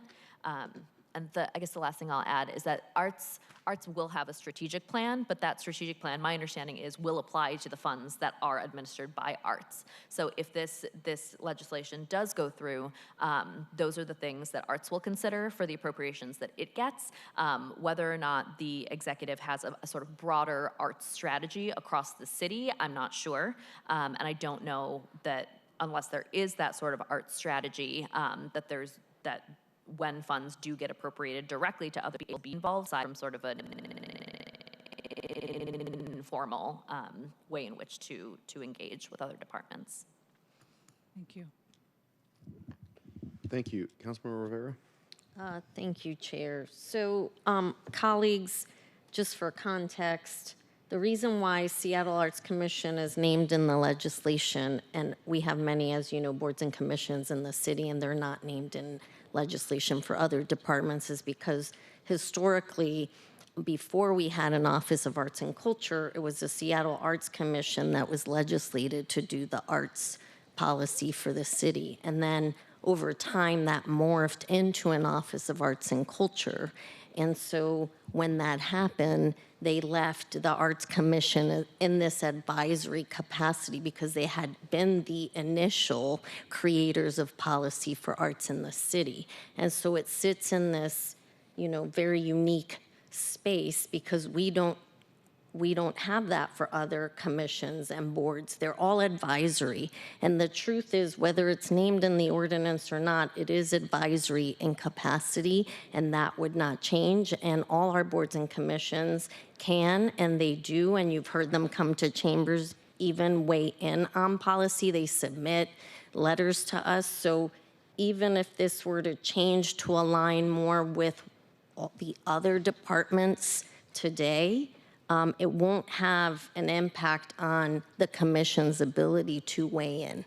And so I think this is just, and Dan, either you can correct me if I'm wrong, but it sounds like it's an attempt to clean up these remnants of the legislation that have been, that have been changed over time, but the legislation itself has not to align with what the city's actually doing today. And as far as the Office of Arts and Culture versus the other city departments, as I said earlier, the items that are included here, arts and parks even, it is already a program at parks, for instance. So I think, and in terms of what I call the overage, ad tax comes in, there's like any other revenue base, there's a projection for it. It often comes over projection, and historically, the overage, I call the overage, has been used by the executive for various arts purposes. So all of this is already a practice, and it sounds to me that all of these changes are to accommodate what the current practice is already. It's an efficiency piece because departments that administer the funds at Arts and Parks, Parks is already administering, like I said, Arts and Parks. They've been doing it for years. Festal, the Seattle Center, has been doing it for a number of years now, since pre-COVID for sure. And so, like I said, this is really just, it sounds to me like an attempt to clean up the old ordinance, to bring it up to speed, and rather than every year having to come back and say, okay, we're going to use the overage for X purpose, it just allows it to be part of the budget process, really, without that extra added having to call it out. And also without it having to go through arts through this MOU process, which is really just a transfer of funds from one department to another. It's a technical transfer. So it doesn't necessarily mean that the Office of Arts and Culture is actually weighing into what Parks is doing for Arts and Parks or the Seattle Center is doing for Fistal. Like, arts employees don't work on Fistal, for instance. So I don't know if that helps for context, but I think it is important to know the history. And I can't speak for the executive, but having worked there, I can tell you that it makes sense to me, and it sounds like it's a cleanup of what we've been doing historically anyway, while at the same time preserving, because I do hear that, or see here, that point number one is to ensure that we're preserving the operating budget in its entirety for the Office of Arts and Culture. So that looks like to me is really making sure that the office has its current budget and is able to administer all its current programs. And then one last thing I'll say is, Director Eder, I'm very appreciative that you all did not take one of the things that Arts put forward as a potential cut to their department was the CARE program, which is a really amazing and the best program I think the department has. So I was sort of surprised to see that they offered it as a potential cut. Over 200 arts organizations get supported by that grants program, and so I appreciate that you did not accept the department's proposal to cut that particular program, because it is the best program, I think, in my opinion, at the department, along with Creative Advantage, which does music in the schools for kids. But anyway, arts, that program is really great, so thanks for not cutting that. Thank you. Thank you, Vice Chair. Councilmember Wu, anything to close us out? I had Oh, another question. oh, sorry. I thought these were old hands. Councilmember Morales. So thank you. So Asha, you mentioned the internal strategic planning that the department I think has recently completed or will complete soon, which reminded me that they're so that's internally focused. And when the department was here a couple of weeks ago, they also talked about the cultural space planning that they had hoped to do as the next step, which I think would get to some of the questions we're asking about what is our overarching art, culture, and arts strategy. And the purpose of that is to do some real mapping of where are our cultural assets, where are our production spaces, where are our artists. My understanding is that there had been, I think, $250,000 in the budget last year for that work, and they are just ready to start doing that work. And I don't know if it's in the budget or where to look for it. So that's a question. Yeah, I can definitely follow up on that piece. I don't have it right in front of me. Okay, thank you. Thank you. Seeing no other hands, Councilmember Wu, anything to close us out? Other than D was on this. Thank you to Councilmember Wu for raising this issue on day one. Anything you'd like to close us out with? Just one last thing. If you all feel that you are not ready to make a decision on this legislation itself, it won't actually change any of the funding that could go to these departments. As I mentioned, this could be something that you look at next year in committee and have arts come to the table and talk about the impacts, unintended consequences, that sort of thing. So it could be a longer-term decision about whether to make these changes to the admissions tax legislation without actually impacting the funding that goes to any of these programs. So. Thank you. Well, if there's nothing further on this, we are going to move on to the next agenda item. I believe it is the Seattle Channel, but I'm pulling up my script now. Indeed, it is the Seattle Channel. Clerk, if you could read the short title of the next item into the record, and we will transfer between Asha and Brian. Agenda item 3, Seattle Channel, briefing and discussion. Thank you. Welcome, Brian Goodnight. We are still retained with Director Noble, Director Eder. Brian, for the record, would you like to introduce yourself? And then feel free to take it away. Again, we'll do the overview, and then we'll dive in. Okay, great. Good morning, council members. Thank you, Chair. Brian Goodnight, Council Central Staff. Looks like Ben is getting the presentation shared. I just have a few introductory comments. This one's a little bit different than the two previous. It's not a department we're talking about. We're talking about just kind of a program or a service inside of a department. So my background comments are brief. So in 1997, the responsibility for the precursor to the Seattle Channel was moved from Seattle Public Library to the executive group that at the time ran the city's website and is now morphed multiple times into the Seattle Information Technology, or Seattle IT as we call it. Seattle IT is still where the Seattle Channel budget and staff is located, so that's where you'll find it in the budget overview papers, for example. The service has been known by many names throughout its history: Seattle Municipal Television, Channel 28, TVC, and that's TVSEA. And then in 2002, it finally became the Seattle Channel. And today, as you probably know, Seattle Channel airs live government meetings like this one, press conferences, arts coverage, public affairs shows, community programs, and more.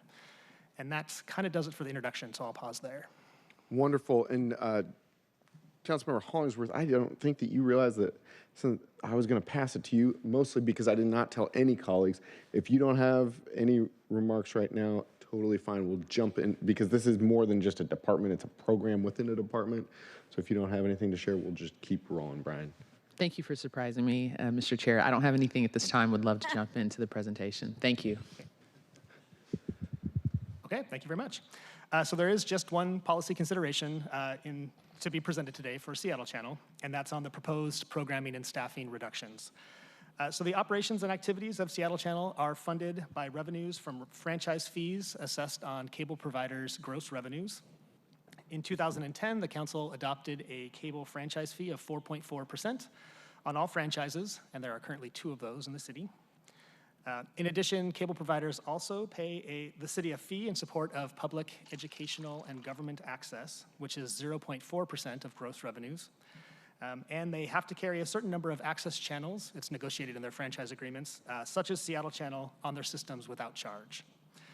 The revenues from these franchise fees are deposited into the city's cable TV franchise fund, and expenditures from the fund follow guidance adopted by the council in 2001. According to the policies, the funds may be used for, and I'll just read this verbatim from the slide, administration of the cable customer bill of rights and costs the city is obligated to fund under the terms of its franchise agreements, operating and capital support for the Seattle Channel, programs and projects that promote technology literacy and access, and interactive technology to provide ways for residents to access city services. So for many years, likely due to customers switching away from traditional cable television service towards streaming services, cable franchise revenues have been declining. So the chart on this slide shows that decline going back to 2018 and projected out through 2028. So just in terms of orientation, so the dark blue bars on the left part of the chart are actual revenues that were received by the city. The 2024 amount in that lighter blue is what was in the 2024 adopted budget. Green is showing the proposed revenues for 2025 and 2026, so what we expect to receive. And then 27 and 28, and the orange bars are projected out even further according to the financial plan.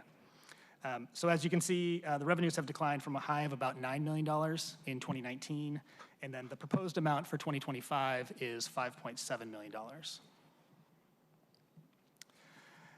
So in recognition of the declining cable franchise revenues, the proposed budget would reduce Seattle Channel's operating budget by approximately $1.6 million, down from a budget of about $3.2 million in the 2024 adopted budget. And it would also abrogate 6 FTE. In terms of people, there are 7 city employees that would be impacted by the reductions, and that's due to a job sharing arrangement for one of the positions. The reductions would eliminate all non-governmental programming from the channel, and the staffing impacts would go beyond just city staff, and that's because the city has contracts and other payment arrangements with the for the non-governmental programming with outside production producers and hosts and those things, and so those would be eliminated as well. After the reductions, Seattle Channel would continue to broadcast things like the city council meetings, executive press conferences, and the like. And then the last bullet point there shows that the proposed budget would also zero out an associated capital improvement program, or CIP project, which is used to maintain, upgrade, and replace technical and production systems for Seattle Channel. The budget for that project was planned to be about $372,000 in 2025, and then in this last year's 6-year CIP, it's about $400,000 annually. When asked, the executive did state that due to significant investments in equipment over recent years, they feel that Seattle Channel is well positioned to reduce its annual budget for equipment, but did note, of course, that if critical equipment failed, if other funding couldn't be found, they'd have to come in for supplemental budget requests. Okay, in this slide, in terms of options, so this and the accompanying memo just highlight a few options for council's consideration. Option A would be to fully restore the proposed cuts to Seattle Channel, which would include the city staff positions, the outside producers and hosts, and would restore the programming to today's levels. So to do this, council would need to add approximately $1.6 million and the 6 FTE in 2025, and about $1.65 million in 2026. If the council also wanted to restore that capital improvement program project, that's going to be the numbers on the slide, about $372,000 in 25 and $384,000 in 2026. Option B would be to partially restore the cuts. So in talking with the executive, just due to the nature of video programming, content production, there are some logical groupings that would be restored together in packages that would make the most sense. So one example of that is that I explored with the executive would be to add back about $920,000 and 4 of the FTE in 2025, and that would be sufficient to restore about 50% of the non-governmental programming that the station currently holds. This, of course, is just one example, and many other flavors or options could exist. And then option C is a little bit different, and it's compatible with any of the other options. So the executive has indicated that staff are exploring new revenue and partnership models for Seattle Channel. And so the council could request the executive via a statement of legislative intent to provide a report back to the council next year on its findings and conclusions regarding the feasibility of potential other operating models. So the council could pursue that SLI option regardless of the funding option that you chose. And then option D is just the one that we always provide, and that's to make no change to the proposed budget. Thank you, Brian. I do see a couple hands. I also have some introductory remarks on this, which is a departure from typical procedure, but Councilmember Hollingsworth, do you want me to share? I knew that Seattle Channel was coming, so I had a little bit of an intro for you. Go ahead, do the intro. That? I'm passing you the ball right now. Thank you. And so I'll just ask one of my questions up front. But overall, my support of the Seattle Channel runs deeper than the inner geek watching the history of our city, or the civic dialogue, or watching the display of our city's unique artistic expressions. Seattle Channel is an incredibly important resource to our city. From day one of receiving this budget, I've been focused on how we can create a future that is sustainable, independent, and allows us to continue to create the amazing, impactful, Emmy award-winning content. We saw last night that the community agrees, and we need to do more than just fund the Seattle Channel. We need to take this moment to ensure its long-term success, because even if we funded the Seattle Channel at the same amount for the next 2 years, we're not ensuring the long-term success as demonstrated on slide 2 from Brian Goodnight. The table tax as a dedicated fund allows for their independence in a way that the general fund does not allow. And even today, we're not fully utilizing the Seattle Channel's capabilities. We have Nancy and Brian, and they are contractors. They're not necessarily employees of Seattle Channel. And it's just Nancy and Brian beyond all of the other incredible programming that's going on for civic transparency. We have studio space here in City Hall that could be used even more than it is today. And with the cable tax revenue declining, as demonstrated on slide 2, we need to chart a sustainable and independent future while strengthening the legacy that Mr. Goodnight shared from public access, CTV, and public access was great, it was funny, it was odd, it was inappropriate, and overall it added to the vibrancy of our city, much like Seattle Channel does in its current form today. And we do need to bring together the right people in the future to chart this future. We need a different, the questions that stem from Jump are, do we need a different dedicated funding source, ensuring that the channel is not dependent on general fund and elected leaders' discretion? Or do we need to use a different model as it has changed in the past, whether it's a TVW model or something similar? I'll share a couple examples of our past where we've been faced with these types of decisions. In 2008, the state park system was underfunded and we were in a depression. And Governor Gregoire at that time said, what's the pathway forward? Today, when you renew your car, you make a $5 donation to the state park system, a dedicated funding source, and you probably also buy your Discover Pass, whether you use it or not. That forcing of the question in 2008 set the Parks Department, the State Parks Department, on a different course.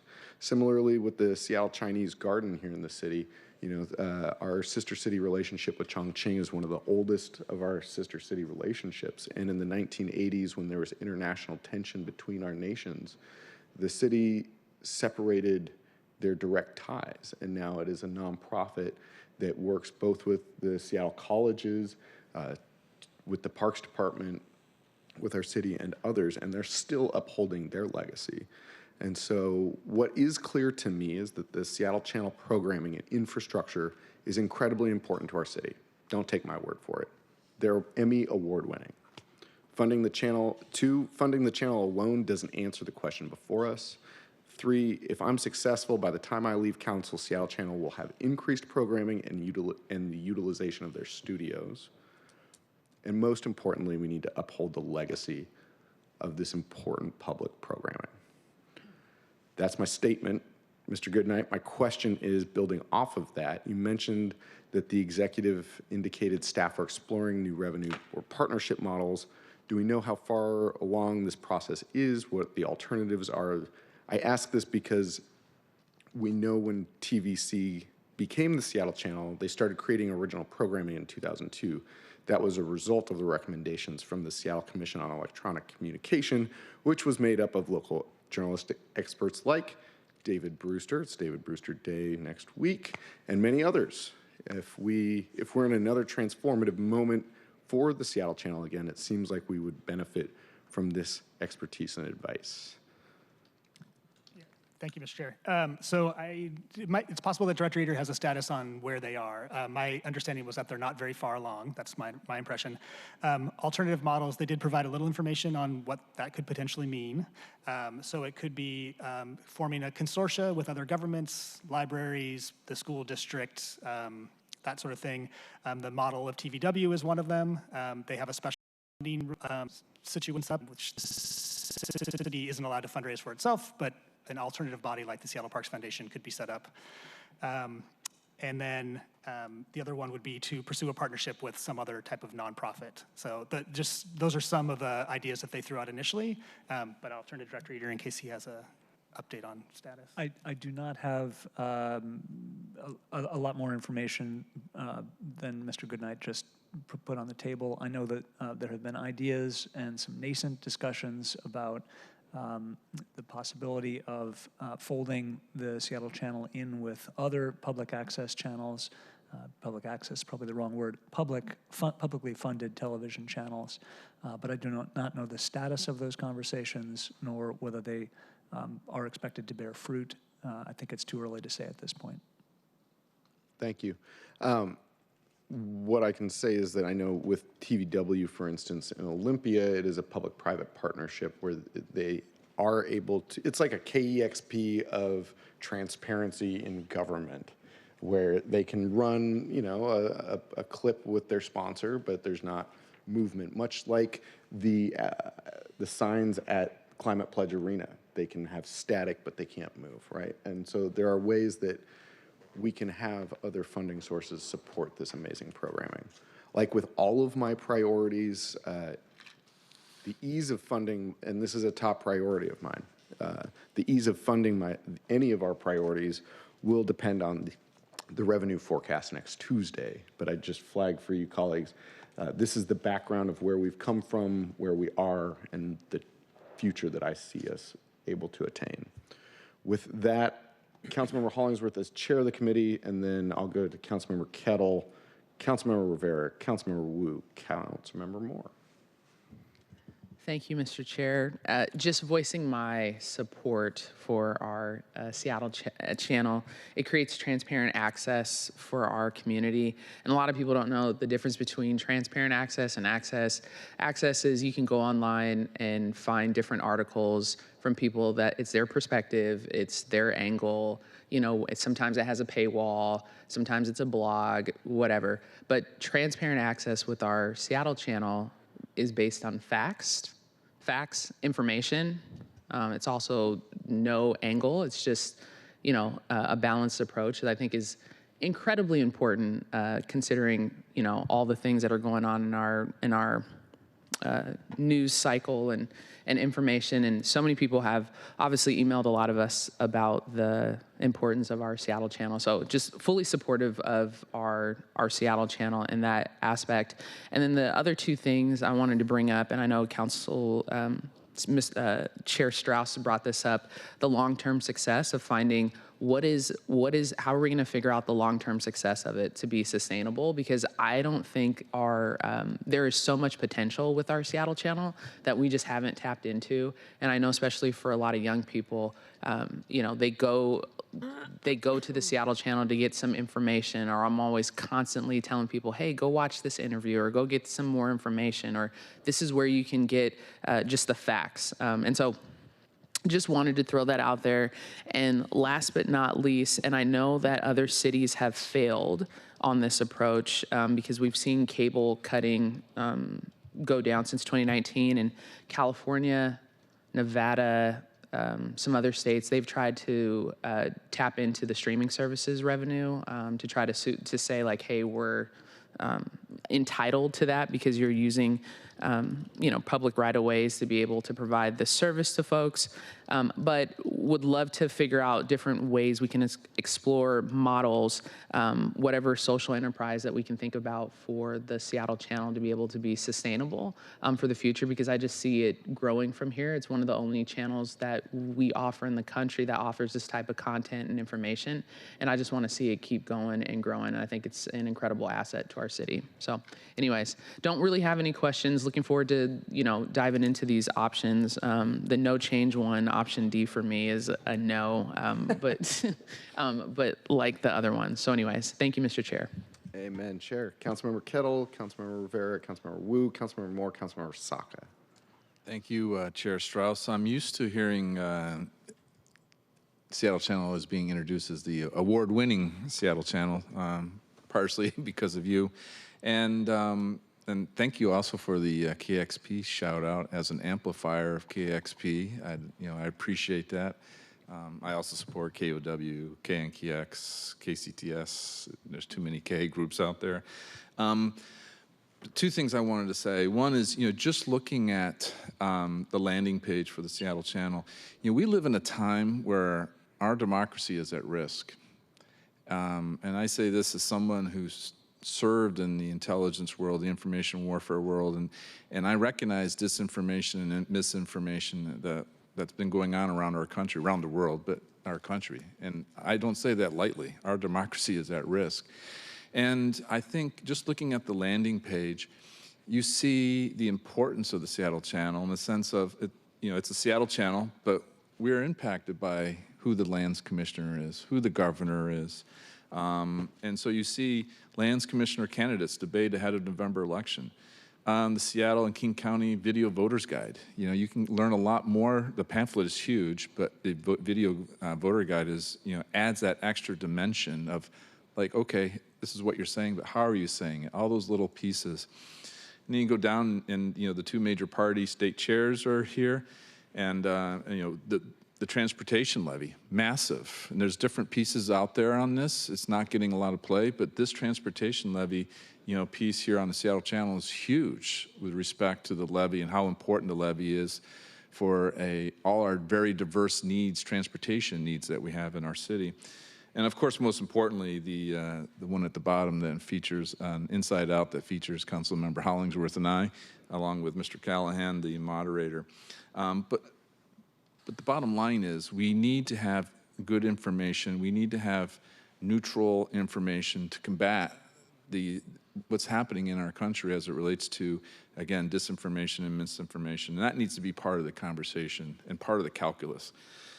Now, I would like to add, from a good governance point of view, and we joke about adding $1 every time good governance is mentioned, but part of me thinks the executive should be button 5, 10, 20 in, because it seems to me you should be exploring alternative models before you come with a major change to the budget. So my recommendation to the executive is do the exploration of alternative models, and then based on that, then come to us with a major change as it relates to the budget. From a good governance perspective, there's a phrase for this I won't use, but it's backwards. So my recommendation is that we do a proper, thorough exploration of alternative models before we make major decisions as it relates to Seattle Channel. Chair, back to you. Thank you, Councilmember Kettle. Councilmember Rivera. Thank you, Chair. This question is actually from our colleague, Council President Nelson. So sorry. I had it here and I lost it. Okay, so pretend I'm Council President Nelson. These are her words. I'm logged in. Oh, you're logged in. Didn't see you. Perfect. Well, then I'd say, didn't see you there, Council President. Councilmember Rivera, do you have questions for yourself? Otherwise, we'll just put her in the queue. So let's go to our colleague. We'll move right along. Councilmember Wu. I just want to echo everyone's sentiment that the Seattle Channel is an asset, and I think we can make it work. I think there are successful models we could learn from, alternative models in terms of funding, but we definitely need to tell our stories. And Seattle Channel is a trusted leader in news. I remember before even thinking about running for council, I was sending press releases to all legacy media and the Seattle Channel. And like Councilmember Hollingsworth would say, we were also sending clips to community members to have them learn more about government processes, about the issues. And also, I used to work for Kirkland TV on their show called Currently Kirkland, and seeing who was viewing our weekly shows, it was people from all over the world. And one of the goals I know for Seattle Channel as well is to tell people what our city is about, what our city is like. And so I think, especially heading into FIFA soccer and seeing people from all over the world come into Seattle, this is our opportunity to tell our stories, to talk about our communities, and to tell them who we are. And we have to keep this really important asset. Thank you, Councilmember Wu. Councilmember Moore. Oh, thank you, Chair. I just wanted to plus one the comments of Councilmember Hollingsworth and Councilmember Kettle. I mean, it doesn't have a lot of wide viewership, but we need to work on increasing the viewership. And just because it doesn't have broad viewership doesn't mean it's not an important piece. And I think it fits within the broader discussions we're having about local journalism, both print and media, and the importance of the local communities supporting local journalism. One question I had in terms of exploring alternative funding models, is this something that the admissions tax could be utilized? That's a good question. I don't have an answer for that today. I don't know the rules, the admissions tax. I don't know if Director Noble has any comments on it. I could jump in because I know that I talked to Director Noble about this. I think it would work for the art zone with Nancy Guppy, not as clear for the Inside Out with Brian Callahan. Right. So we might be able to piece together different funding. Yeah, I mean, two thoughts. One is the restrictions on the use of admissions tax for arts are entirely self-imposed, so you can change those as well. Just since you literally make the laws. I just would note that all the conversation we had just previously, though, about the fact that the ad tax itself is not growing that rapidly, and that we're potentially directing it towards other purposes. This would then just decrease the funding available. It would exacerbate that problem, right? So that's, but yes, I can see exactly in the way that Brian described that under the current restrictions, certainly some of the, well, not certainly, it would appear that some of the programming could be eligible, yes. And just thinking about what we could do more immediately while we're looking at a broader long-term funding strategy. So, thank you. Thank you, Councilmember Moore. Councilmember Saka. Thank you, Mr. Chair. And I guess I would just echo the sentiment expressed by my esteemed colleagues here with respect to recognizing the intrinsic importance and value that the Emmy Award-winning Seattle Channel brings to our city and our region. And it is an incredible asset. And, you know, I certainly do not envy the mayor's, you know, position in crafting a budget and making difficult decisions. I do think this is one that, you know, we've heard loud and clear already that, you know, we need to take action and you know, explore options to restore the Emmy-winning programming because, look, my sense is what makes the Emmy Award-winning Seattle Channel Emmy Award-winning is not watching dull, dry politicians like us, colleagues, current, past, and present in our various council meetings and any press briefing that we hold or host. It's the original thought and insight and creative insight and wisdom and journalistic excellence that goes into packaging the ideas, the various policy ideas that we're discussing, you know, explaining it to members of the public in a way that makes sense, challenging us, holding us accountable. And yes, we need a platform to continue to champion our things here, but the essence of what I think makes the Seattle Channel so great is some of this, what some would call ancillary programming, and we need to preserve that.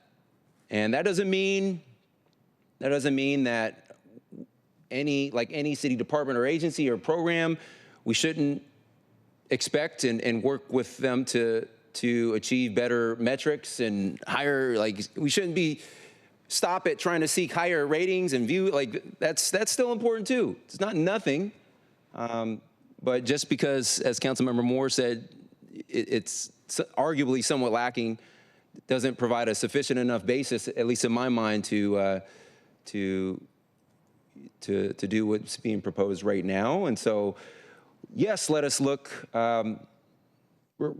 restore, look at the restoration options, and then also work with them to improve metrics and performance on, and let them do what they do best.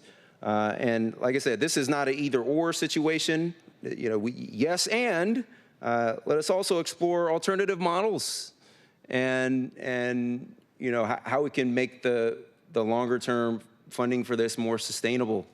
But they do provide excellent programming and content, and I don't want to minimize the work, the hard work. It's very technical that's involved in just covering these events, our council meetings, for example, or a mayor's presser or whatever it is. There's a lot of work that goes into that too, but we also need to preserve the essence of some of that creative journalistic excellence that helps shines the bright light of transparency, helps hold elected officials like myself and others across the city in our region accountable, and so this is important work. So thank you. Thank you, Councilmember Saka. Council President Nelson, are you still with us? If not, maybe Councilmember Rivera can ask the question. She's on. Yes, I am. Floor is yours. Very much, Chair, and I'm sorry my video is off because my connection is not very stable, but it should come as no surprise from the person whose tagline has been, I will stand that I am this is a top priority for me to restore full funding that to the Seattle Channel, including the capital expenditures for both 2025 and 2026. And I said basically as much in a press release that I let out on October 2nd. In an era of constricting media landscape, our Seattle Channel programming on arts, civic life, and government transparency is more important than ever. Now, I really appreciate the central staff memo because I dug into the resolution. Let's see, Section 4 of Resolution 30379, adopted in 2001, sets policies for the expenditure of the cable franchise fees. And the first priority after the cost that the city is obligated to fund under the terms of the cable franchise agreements is, quote, support for the city's government access TV channels, including both operations and capital equipment, end quote. And when explaining the proposed cuts in the 2025-2026 budget, the mayor and the budget director both said that public-facing services would not be cut. And we've learned ever since the cuts to Seattle Channel have been public that the public cares very deeply about all the programming on these channels, and got the emails to prove it. So I continue to question the rationale for cutting all of the Seattle Channel programming, except for council meetings and press conferences and mayor press conference. A very limited set of government programming will be cut. So, and I notice from the central staff memo on page 2 that the other franchise fee expenditures that are listed in that table, with the exception of the cost to fulfill the Public Records Act, increase in 2025 and 2026. So I would like some background information into that. My understanding is that over the years, the fee has been siphoned off and used for other expenditures, and now Seattle Channel receives only about 43% of the cable fund distribution, but that revenue makes up just a small part of the overall Seattle IT budget. And so, could those programs be funded from elsewhere in the IT budget or other general fund or sub-fund sources to fulfill my priority of restoring the full 1.65 million cut in addition to the capital funding?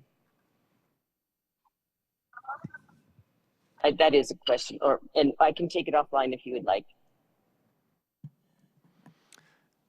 Thank you, Council President. I think, yeah, unless Director Eder would like to weigh in, that's something we could certainly explore. I mean, this is one of the, many things in the budget that was cut, and so we should certainly explore whether the IT fund has capacity or the general fund as part of the council's work going forward. So I'd be happy to continue to explore it. Yeah, the digital equity, that is a really important program, and it seems as though that is a priority throughout our budget. And so that is one increase, but all of the other like I said, all of the other line items are also funded. I am concerned about cutting any of the existing things that are funded with this in this budget. I am interested in finding other sources, or at least finding out why this disproportionately large cut was made to the Seattle Channel. Thank you. I'm seeing head nods from Brian Goodnight that he'll follow up with you, Council President, to answer those very specific questions. I think we covered some of it in the presentation earlier. And will you be joining us for the remainder of committee today? Or? We'll see how it goes. Okay. Thank you. Just make sure to log with the clerk when you log off, please. Yeah. Colleagues, other questions at this time?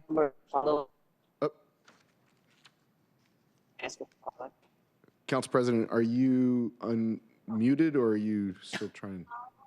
I think she has a follow-up. I am unmuted. I'm just asking if I can ask a follow-up. I'm asking for your permission. Oh, please. Yes. You have the floor until you're done. Thank you. Okay. With the fires, that is restored, understand that that also include temporary folks on the web team, or is encompassing of all the folks that are currently employees that are currently working at the Seattle Channel? That is one thing I would like to know, because I don't know if that would include the 1.5 restoration, would include any temporary or part-time employees. That I can take that answer offline. And Council President, and then also just wanted to make sure that the capital funding. Council President, we're only catching. Should I just finish my sentence? I am almost done. We're only hearing every other word that you're saying. Okay, then. We do support virtual participation in meetings when needed, but we can't hear you.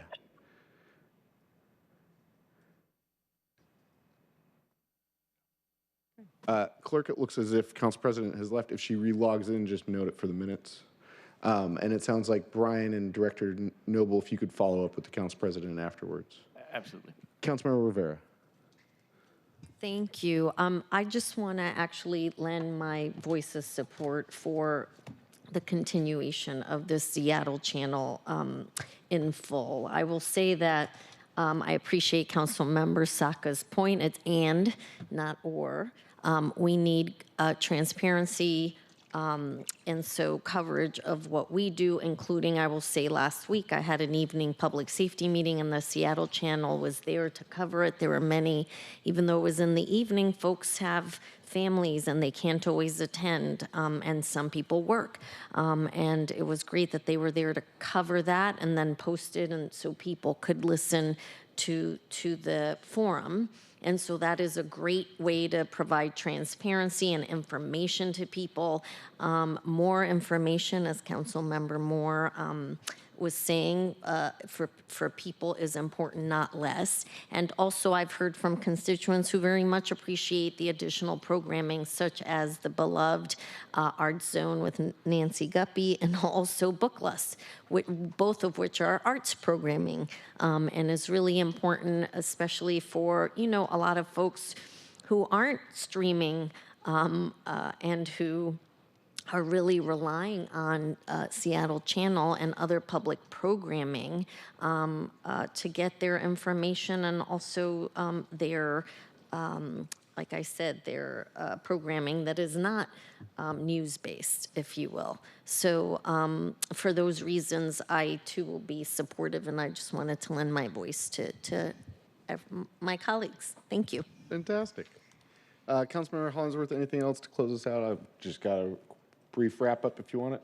No, passing off to you, Chair Strauss. Thank you. Fantastic. I wanted to tag on to a couple things other folks said. Councilmember Kettle, I share your feelings about what you expressed with this budget. And I actually appreciate the mayor calling the question, because this is a business decision when it comes down to it, when we're looking at the revenue streams. And by calling the question, it sets us up to actuate our values on a more sustainable pathway, which is why I'm happy about this. And Councilmember Moore, I agree with you about viewership, and I think about it kind of like transit ridership. That's how Councilmember Saka got to committee on time, was the transit, because it was frequent, reliable, and you know how to use it. And it's kind of the same thing is true when we have transit lines that you know that they come every 15 minutes, they're always going to be on time, you know you're going to get there at the certain time, you use it. And that's what I say about the studio space being utilized even more, is when we create more increased viewership. Councilmember Kettle, I can't own the award-winning moniker. That was actually Council President Deborah Juarez. DJD5 started the tradition of raising up their award-winning history. And I think we've all been in there, and it's not just a one or two or a couple, it's the whole dang hallway. But I will say, I'm not sure that anyone is watching Seattle Channel on cable. If you are watching Seattle Channel on cable, please email my office. I would like to know. And we need to shepherd our award-winning Seattle Channel into our next medium. If video killed the radio star, the internet killed cable. And Seattle's public programming and transparent civic access should never die. And so I'll say what I said at the beginning, and I'm changing it based on this conversation ever so slightly. What is still true is that the Seattle Channel programming and infrastructure is an incredibly important resource to our city. Funding the Seattle Channel alone doesn't answer the question before us, and this is where I change it. If we are successful, by the time we leave council, the Seattle Channel will have increased programming and utilization of their studios. I hope you agree with me there, because we must uphold this legacy of this public programming. Council President, that was last word. We were having a hard time hearing you before. I was going to turn it back over to the committee table, if that's all right.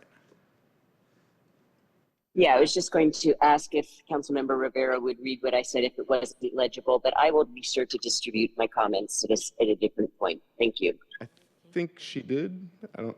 I didn't. I'm Oh, happy to. sure. Yeah, for the Councilmember record. Rivera. How about Thank you very much. Yes, okay, so from Council President Nelson, Section 4 of Resolution 30379, adopted in 2001, sets policies for the expenditure of capital franchise fees and the first priority after costs that the city is obligated to fund under the terms of its cable franchise agreement is, quote, support for the city's government access TV channels, including both operations and capital equipment.